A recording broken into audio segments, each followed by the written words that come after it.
Totoo na ang buhay ay hindi patas. Hindi kailanman magiging patas. Pero ano naman ngayon? Bakit ba tayo nagrereklamo? Ang katotohanan, napapanood mo ang video ito, nangangahulugang meron kang access sa internet. Lahat ba ay merong internet o data connection? Hindi. Isa ka sa mga merong ganito. Maraming tao ang nagrereklamo tungkol sa hindi patas na buhay. At nagrereklamo kung bakit puro na lang masama ang mga nangyayari sa kanilang buhay. Simple lang naman para hindi ka ma-stress. Kailangan mong tanggapin na ang buhay ay may ups and downs. Alam mo ba kung bakit tayo nahihirapan? Kasi palagi nating ini-expect na dapat maayos ang ating buhay at walang paghihirap, lalo na kung mabuti ang ating ginawa. Ini-expect natin na mabuti rin ang mangyayari sa buhay natin. Prangkahan na lang tayo. Yang ini-expect mo na palaging maayos na sitwasyon ay isang ilusyon. Tandaan mo, kung ang buhay ay napaka-smooth lang, lahat tayo ay hindi pa nag-i-improve. Kasi sa bawat gaspang ng buhay, doon tayo natututo. Huwag kang umasa na magiging patas ang buhay mo dahil lang sa mabuti kang tao o masipag ka. Ang buhay ay may sariling mga panuntunan. Napakakomplikado ng rules at hindi tayo pareho ng takbo ng ating buhay. Hindi talaga patas dahil kita mo naman, dinala tayo sa sitwasyong ito nang walang pahintulot natin at mamamatay din tayo nang walang pahintulot. Hindi man lang nagtanong ang problema kung handa na ba tayong mamroblema. Hindi man lang nagtanong si kamatayan kung handa na ba tayong mawala sa mundong to. Ang buhay ay para lang ding emosyon. Nagmi-mix. Minsan masaya, minsan malungkot. Katulad din ng buhay, napakaraming mga pagpapahirap at mga nakakagulat na sitwasyon. May araw na lang na lahat ng kasiyahan natin ay mawawala. Mapapalitan ng pagdadalamhati. Ang bawat sandali sa buhay ay may hatid na sorpresa. Mabuting sorpresa at sorpresang hindi natin magugustuhan. Sa halos lahat ng bansa, gusaling panghukuman, mga korte sa buong mundo, ay makikita mo ang isang estatwa. Lady Justice. Nakasuot ng piring habang tinitimbang niya ang batas sa kanyang walang kinikilingan na sukat. Lahat ng tao dito sa mundo ay biktima ng hindi patas na buhay. Kasali ako doon. Hindi ako exempted. Tapos marami tayong katanungan. Bakit naghihirap ang mga tao? Bakit namamatay ang mga tao? Bakit nangyayari ang masasamang bagay sa mabubuting tao? Bakit lahat ng tao sa paligid natin ay nagtagumpay at lahat ng ating ginagawa ay palpak? Bakit palagi nating nararamdaman na hindi tayo espesyal? Bakit may mga tao na ayaw sa atin? Bakit hindi natin makuha ang gusto nating trabaho o posisyon? Bakit may mga taong malubha ang karamdaman? Ang lahat ng mga katanungang ito ay mga katanungan na itinatanong ko sa aking sarili. At may isang bagay lamang akong nakuha sa punto. Lubha tayong nagdurusa sapagkat iniisip lamang natin kung paanong ang buhay ay hindi makatarungan sa atin. Nakapokus tayo sa negatibong side ng sitwasyon. Yan ang malaking problema. Hindi nauubos ang mga bakit na tanong sa ating isipan. Palagi rin nating inihambing ang ating sarili sa iba. Hindi natin matanggap ang sarili natin. Hindi rin tayo makaabante ng maayos. Huwag kailanman ihambing ang iyong sarili. Kapag nagsimula kang manatili sa pag-iisip na ang buhay ay dapat na maging patas sa'yo, ito ay isang pagbaluktot ng pag-iisip na madalas na tinatawag na fallacy of fairness. Palagi nating iniisip na dapat ang buhay ay palaging perpekto at patas sa atin sa lahat ng paraan. Pero hindi mangyayari ang inaasahan mo.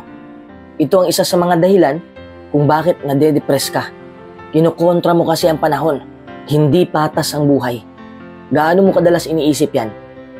Ito ang isa sa mga dahilan kung bakit hindi ka makatayo ng mag-isa. Dahil nababalot ka na sa negatibong kaisipan na ito. Ang buhay ay hindi inilaan para sa mga taong sumusubok ng isang beses lamang at sumuko na kaagad kapag natalo. Ngunit salip, inilaan ito para sa mga determinadong tao na patuloy na sumusubok hanggang makuha nila ang ninanais nila.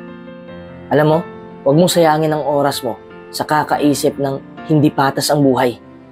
Maaari mong tanggapin ang katotohanan dahil sa hindi patas na buhay, nagsisikap tayong makaahon. Kapag nakapokus ka sa positive side ng buhay, mas motivated ka at mag-i-improve ka. Ang buhay na hindi patas ay hindi nangangahulugang dapat kang sumuko at patuloy na magtanong kung bakit. Ang buhay ay isang walang katapusang pag-aaral.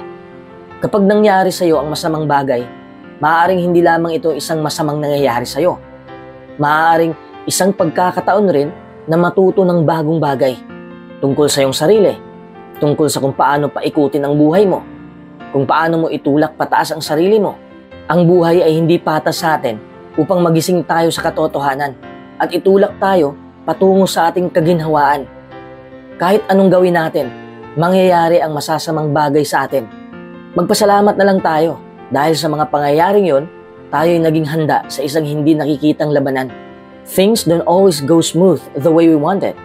Ang buhay ay isang kompetisyon sa iyong sarili. Ang buhay ay talagang kompetisyon. Ngunit makipagkompetensya ka lamang sa kahapon mo. Dapat better ka pa sa kahapon mo. Huwag mong ihambing ang iyong sarili sa iba. Gawin lamang ang makakaya mo upang maging masaya. Lahat tayo ay nag-struggle sa buhay. Hindi natin maiiwasan yan. Napaka-boring naman ng buhay kung wala tayong mga hamon na hinaharap dahil hindi tayo lalago kung stable lang ang takbo ng ating buhay. At hindi tayo matututo nang hindi dumaan sa mga mahihirap na panahong ito. Napakapangit naman ang takbo ng buhay kung stagnant lang, di ba? Pero tandaan mo, ang sakit na dinanas mo ay hindi magtatagal.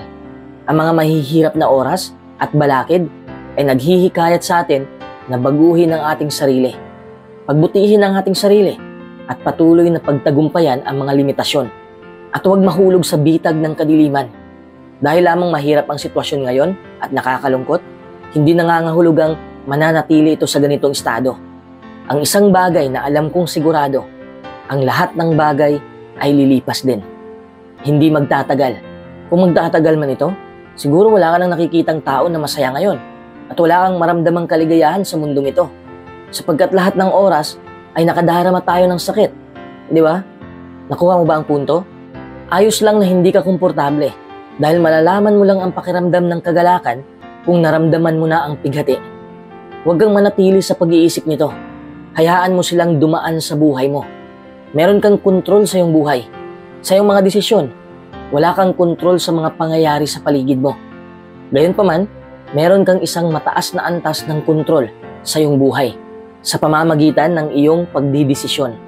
Maaari kang magpasya kung kanino ka makipag-ugnayan, kung ano ang kakainin mo, kung saan ka titira, anong trabahong gagawin mo, at kung paano ka kumilos. Bagaman kung minsan, ang mga pagpapasyang ito ay apektado ng panlabas na mga kadahilanan. Depende ito sa kung paano ka bumigay sa mga factor na ito. The moment you feel like drowning in some of your decisions, you just need to pull out. Isipin mo lang ang ngayon. Kailangan mong maging focus at maingat sa kasalukuyan. Kailangan mong tanggapin ang anumang nangyari at magpatuloy ka pa rin. Huwag mong isipin ang nakaraan at huwag mong isipin kung ano ang mangyayari sa hinaharap. Isipin mo ang kasalukuyan. Minsan nasa kalagitnaan tayo ng paghihirap.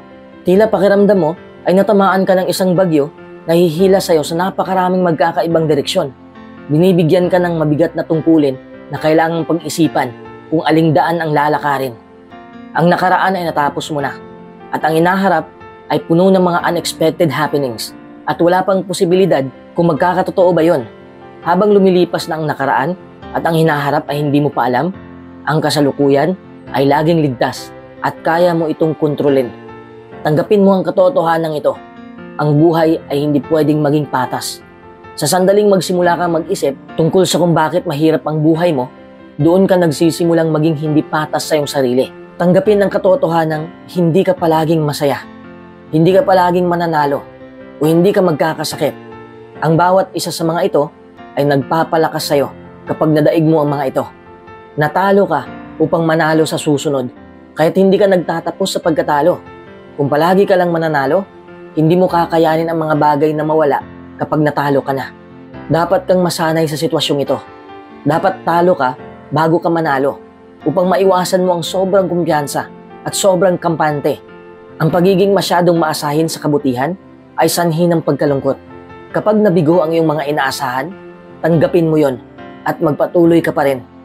Ang buhay ay hindi patas. Wala kang magawa kundi ang magpatuloy at isipin ang kasalukuyang sitwasyon sa paligid mo. Hayaan mo lang ang mga damdaming ito na dumaan sa'yo. Huwag mong pansinin ang mga ito.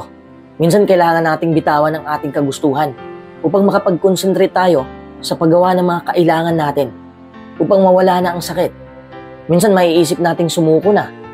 Gayunpaman, maaari mong mapagtagumpayan ito sa pamamagitan ng